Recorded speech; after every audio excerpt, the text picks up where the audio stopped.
Hello, hello, and welcome everyone to another Water Cooler Wisdom, where I have one amazing expert, one question, and a beautiful, insightful conversation.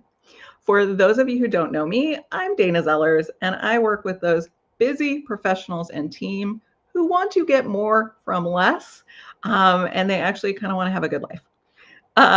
Today, I am joined by a good friend of mine who I am so excited about the work that she does. Crispin, will you tell us a little bit about who you are and what you do? Yeah, thanks so much for having me today, Dana.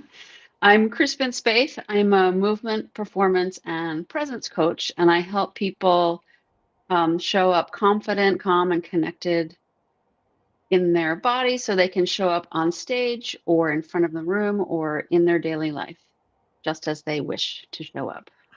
As we all wish, right? Yeah, I think a lot of the people that I work with, I'm sure a lot of the people that are listening, they're in circumstances. I think speaking in front of people is, I don't know if it's still like the number one fear, but it's pretty high up there. Yeah. And people are not as comfortable and confident as they want to be. And that may be officially speaking, that may be just, speaking up in a meeting, kind of having that presence. I would love to hear your insight on what some different things maybe that we might not have thought Yeah. of that we can do to sort of increase that confidence. Yeah. So I want to refer back to one of your other water cooler wisdoms with what's her name? Sorry, Dr. Ellen, where Yes. she said confidence is really self-trust. And I Mm, just I just loved that as a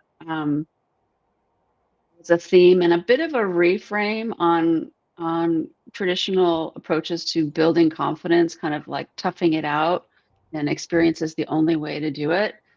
yeah. I feel like that self-trust often comes more quickly when people acknowledge what's happening in their body. So Uh, there's also a lot of talk about managing your nervous system. And I've been using that language myself, and I think I'm going to stop.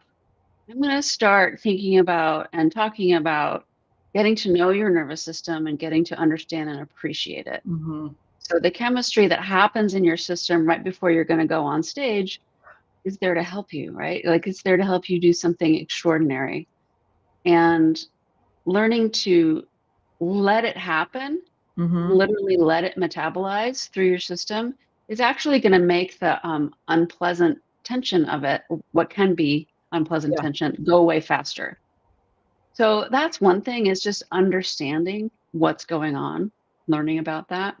Yeah, I love that. I think we as humankind are pretty shut down to what's happening physically.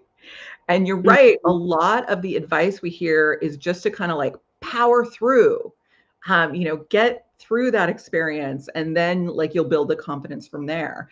And so I'm intrigued to hear more about how we can kind of check in and understand when we don't really know what we're feeling. Yeah. Yeah. So one of the Oh no. here, All right, there we hi, go. here I Sorry. am. Could have been me. I don't know. So one of the ways is to one acknowledge what's happening, like learn to say, "Oh, I notice that this feels like nervousness," Hmm. and just put a question mark on it. I know it's not necessarily excitement; it might actually be fear. But noticing that when that happens to yourself, you can notice that when you're out driving and someone maybe comes into the intersection too quickly or something like that, and just look at your watch and check in 20 minutes because that's how long that chemistry is going to be around. So that's one way is just to actually get some data Yeah. that's not feeling data. Yeah. Another thing is really to acknowledge and champion that the mind body connection is a constant, like there's no Mhm. separation.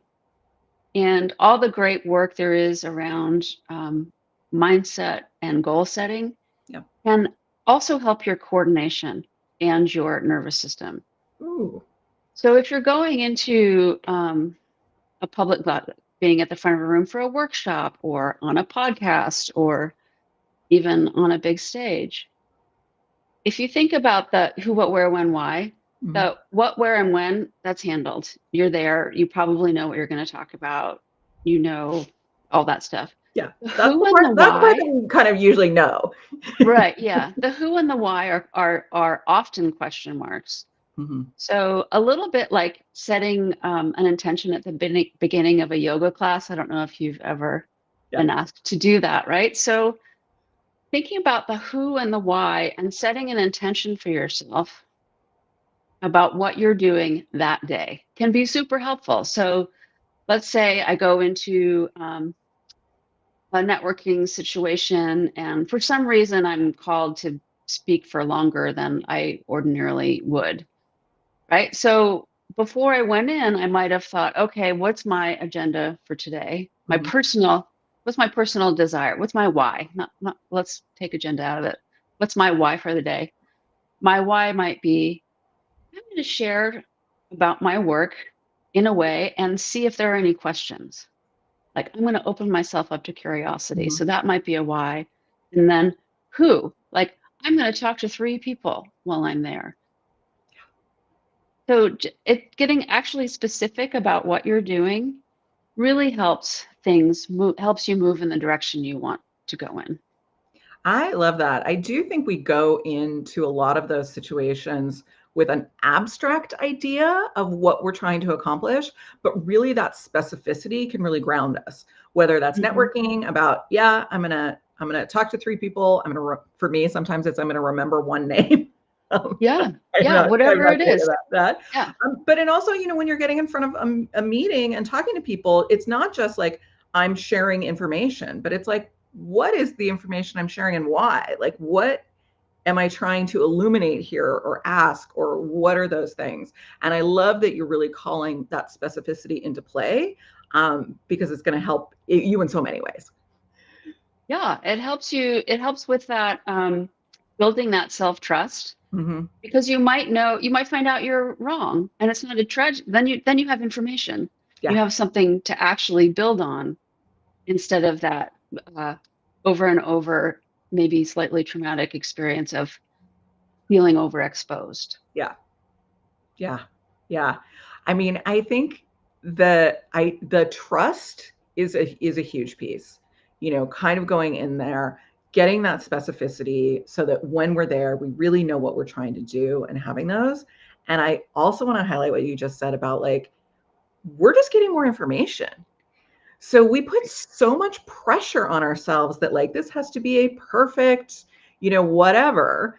But it doesn't, first of all, like, nobody's going to do that. But from each of these experiences, yeah, we're going to learn a little bit and we're just going to take that information with us. And so if we think about this as just like one experiment, as opposed to like the be all end all perfect thing, then we can relax a little bit, right? I think so. I think so, yeah. And different people crave different levels of preparation. Yeah. And if you crave it, do it. Yeah. Don't think that winging it is for you if you feel like it's not for you. It's not a value that you have to hold. Yeah, I think that's a really good point too. Is that I think part of it is knowing ourselves, and then part of it is knowing, again, different situations are going to call for different parts of ourselves. Hmm. So what is the preparation that I want to put into this? As opposed to like, oh, I have to, X, Y, Z. But it's like, based on this, based on the circumstance, like, what's going to make me feel good walking into that space or walking in front of that room? It's usually not memorizing an entire presentation, but it is, really feeling confident and comfortable in your subject matter. And so kind of really thinking about what for me is going to set me up the most for success, what's going to feel Hmm. good for me. I Hmm. love that as a point. Yeah. Yeah. And so, as people are out there, thinking that they want to step into that next space, we have given them some great pieces and insight to start with. But if somebody wanted to talk more with you, Crispin, what is the best way for them to get a hold of you, continue this conversation? So I'm on LinkedIn. Would love to connect on LinkedIn. And also thank you for sharing that QR code.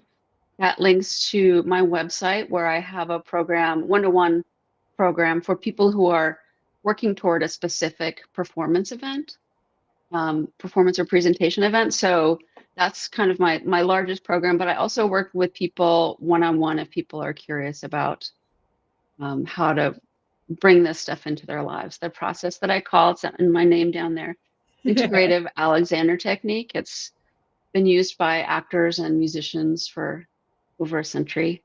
And it's really my mission to bring it to people in business because it's such an amazing way to get to know yourself and to have that confidence that sometimes, yeah, Yeah. goes away in different situations. Exactly. Yeah. Mhm. Exactly.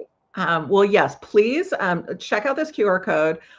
Give Crispin a follow if you are not already. Lots of great content and information. And of course, reach out if you're interested in finding out more. Crispin, thank you so much for having this conversation with me. I think we both just added a little more confidence, hopefully, to the conversation, and a little more insight into some of the techniques that might make a real difference for people. Yeah. Self-trust. Let's self-trust, self-trust. We love it. Self-trust. Thank you so much for having me. Thanks so much for being here. And if you want to tune in to more experts like this, please follow me for more.